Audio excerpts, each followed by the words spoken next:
Welcome to today's episode of The Irresistible Factor. I have a really special guest I'd like to introduce today. So I am going to introduce you to Ava Faustini, who has a really unique story about her brand. She is the founder of 1023 Gelato. Ava, welcome to the podcast. Thank you so much. It's an honor to be here. Well, I'm really excited to have you tell your story, and there's a lot of interesting, surprising things about your story. So I'm going to start by saying to all of my listeners, Ava is 14 years old Yeah. and founded this brand. Can you say when you founded it? Remind me. It was the summer of 2021, I believe. So you founded it when you were 11 or 12? Yeah, I was turning 12 years old. This is an amazing story, you guys. So everyone who is a founder or considering being a founder and thinks they don't know how to do it and can't do it, you have to hear this story because it's phenomenal. So Ava, why don't you tell us a little bit about how this even happened? How did this come to be?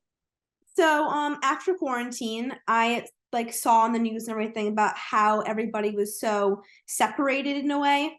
And when my mom told me that I had to do something over the summer and that couldn't just sit home and sit on the couch and watch TV all day, I decided that I wanted to do something for my community.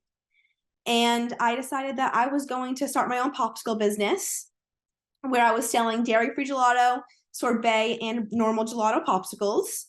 And my main goal was just to get people to take their masks off and have a delicious treat in hand while being able to smile and see each other in person. So I started flavor development and things like that, and here I am now. Well, let me ask you a couple of questions because when a mom tells a kid to do something and not sit around, most of the time they go outside and do something. But you decided to start a company. So how did you even come up with what made you think, okay, well, I'm gonna build something? Did you think about it that way, or were you literally just like, I'm gonna do something that makes people happy? I really just wanted to think about making people happy. I wanted a reason for people to be able to take off the mask and smile with a delicious treat in hand. And it was really about being able to meet people and see people because I've always loved meeting new people. And I've always loved gelato. I went to Italy a year before where I actually learned how to make gelato in a little town called San Gimignano. So That's really interesting because you did have some inspiration, right? It wasn't like you just didn't know anything about gelato. You had at least taken a class. yeah, I had taken class with my family. It was a very touristy thing to do, Yes. but I really found my love and my passion for it there. Amazing. And when you decided to do it, a lot of founders, I've interviewed a bunch of them, a lot of founders don't necessarily know what they're doing. And I think that's what lets you do the things that are so hard, because I think you don't really know how it's going to be. But you weren't thinking, I'm going to start a brand, I'm going to grow it, I'm going to sell it to a big company. You were just thinking about doing something in the moment that made you feel good. When did you decide it was going to become a business? Well, about maybe I would say at the end of the summer when I stopped selling my popsicles at the farmer's market because it was starting to close due to the weather. And my mom and my dad were like, well, what do you want to do now with this? So I decided that I would take all my best-selling flavors, which happen to be my dairy-free gelato popsicles, and put them in a pint, which is my 1023 gelato line of 5 flavors. And I also added some additional flavors. So I really just went from there and I was like, wow, after I started selling things and going to meetings and meeting different distributors and things like that, I was like, wow, I can really make this into something special and I would love to do that. Wow. And so then what happened? How did you do it? How did you, because you have distribution in a few stores, right? Yeah. So it really started with flavor development. I already had the flavors Armor and a Cherry and Frozen Hot Chocolate that were both dairy free, made with a coconut base. But I worked on adding new flavors like salted caramel pecan, Sicilian pistachio, and pomegranate. So I worked with Malcolm Stogo, who Who's that? he is, they call him the king of ice cream, and he really has encouraged me throughout this time. I wouldn't be here without him. And he helps me basically commercialize all my recipes. So I come up with the ideas, and together we work on flavor development, different flavor notes that I want in it, and things that I think would make it special. How do you know what you want? How do you decide, so I'm going to make these flavors and then you go and get someone to help you with flavor development? Where does that come from? Well, I know that I want my brand to be more of a gourmet. I don't want to be serving anything that's extra sweet, like a cookie dough or like a cookie monster. Mm-hmm. I want it to be a special brand with flavors that you can't find anywhere. So Okay. I made it a point to bring in Armorna cherries from Italy and Sicilian pistachios and the best ingredients that I can find. And how do you find them? How do you do it? Well, Malcolm's definitely a big help. He has the commercial grade equipment. He has like a facility, and he gets me like all of my ingredients and makes it for me.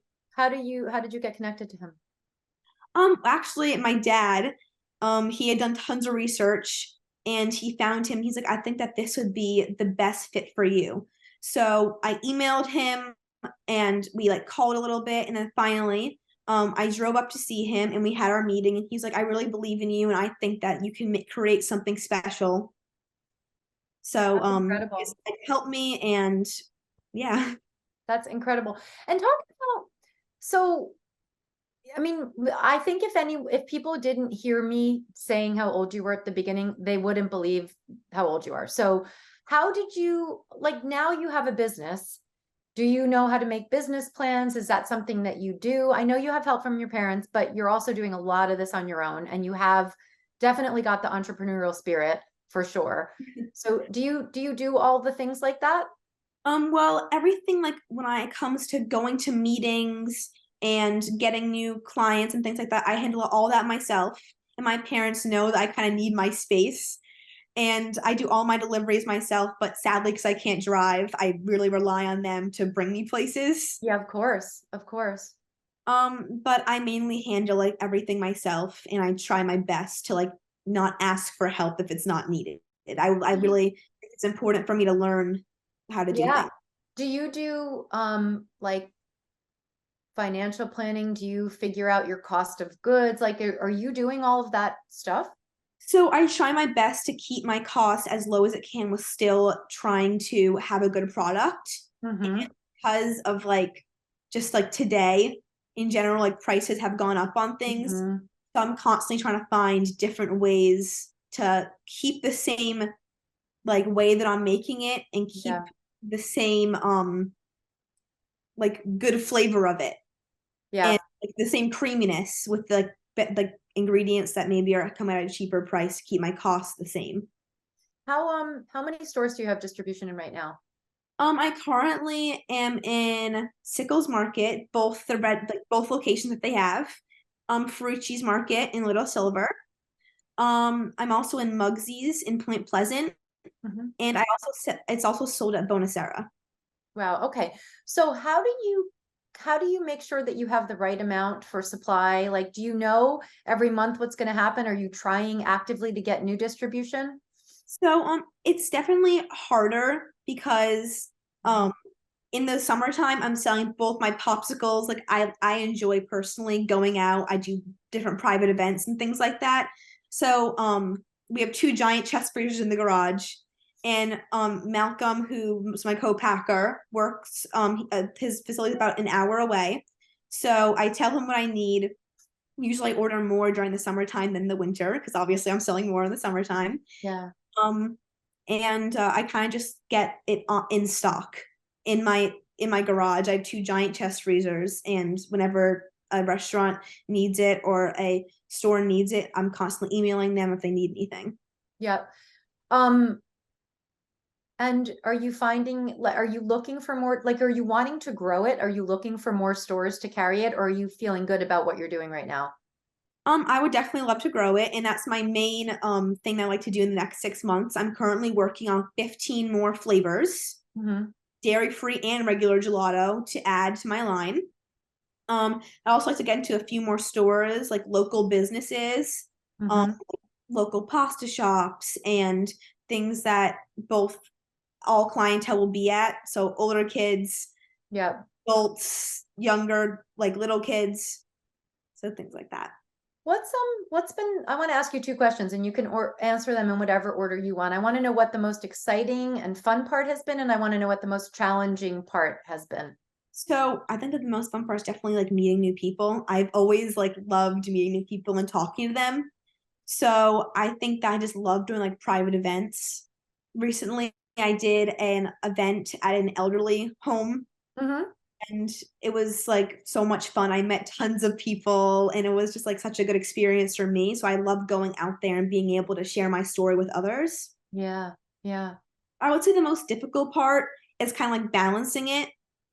Definitely like being in school, playing a sport, having extracurricular activities, tons of homework on top of this. It's definitely sometimes a struggle, and I think that you can see it in the fall when I play my main sport is definitely the least amount of time when I Hmm. like doing different like development. It's interesting because most of the founders that I interview, this is their only job. They focus 100% on the business and growing it, and you're doing it while you're doing a whole full-time life that has nothing to do with this. So I think that's really interesting.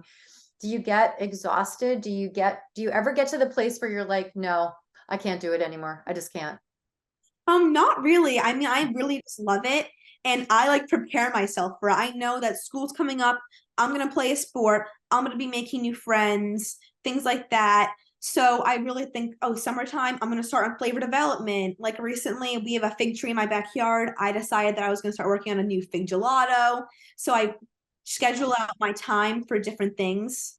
That way I'm not as stressed when it comes to the time where I would have lots of tests or quizzes or a whole nother life. Do you have a really strict calendar that you keep? I definitely like use the calendar app. It's like my pride. It's like it's all I like use. It's my Yeah. favorite in the world. So I think I definitely like I'm a big planner. I'm very good at organizing things. I've been like that since the sixth grade. I try to keep it very tight.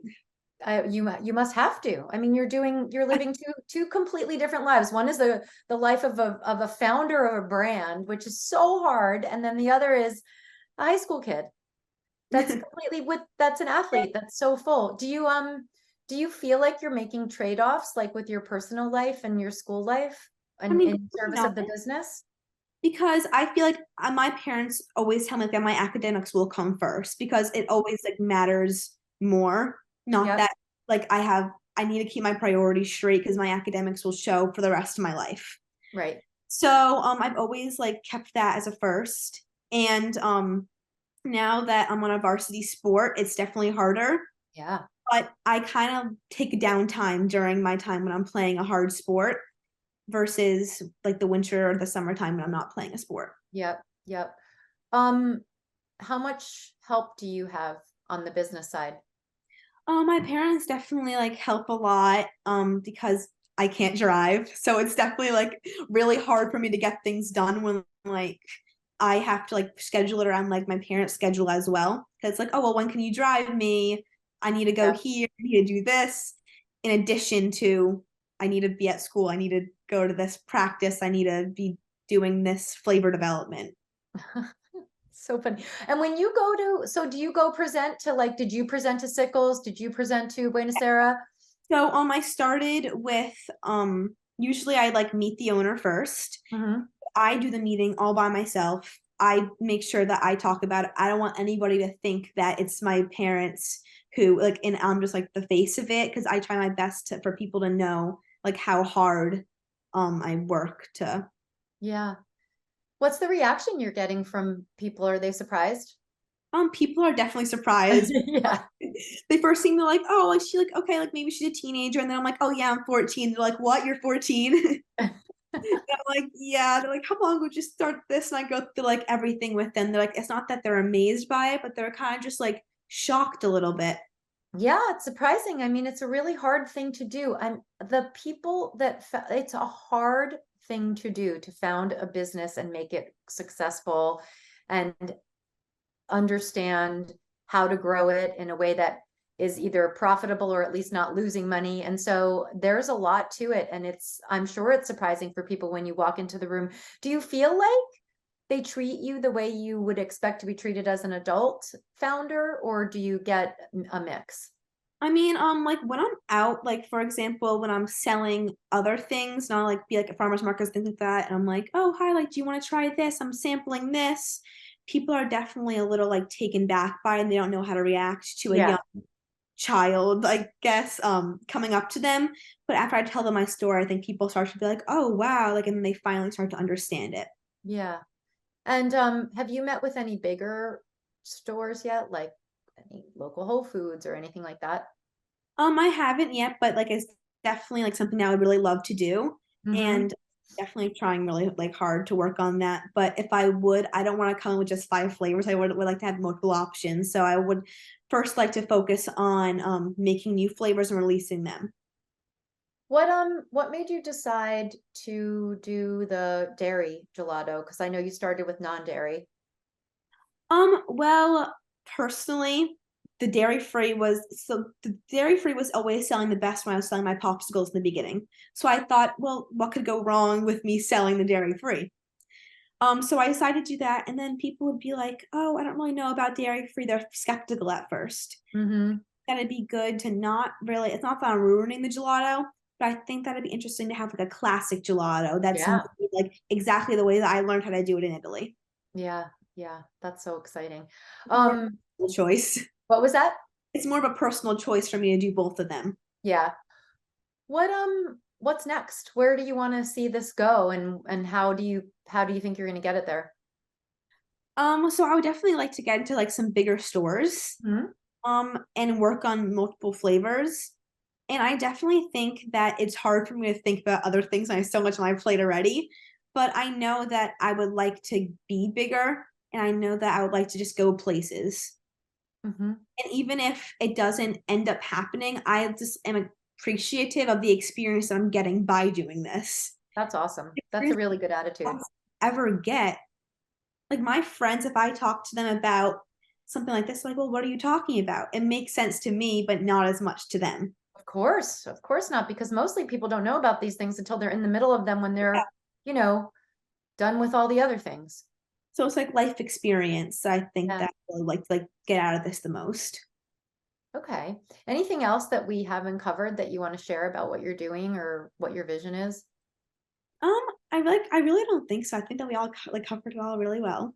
Do you have, so at the end of every podcast, I ask the founders to give a little bit of advice, something they learned that they want to share with someone who's either deciding to start a brand, struggling with a brand, anything?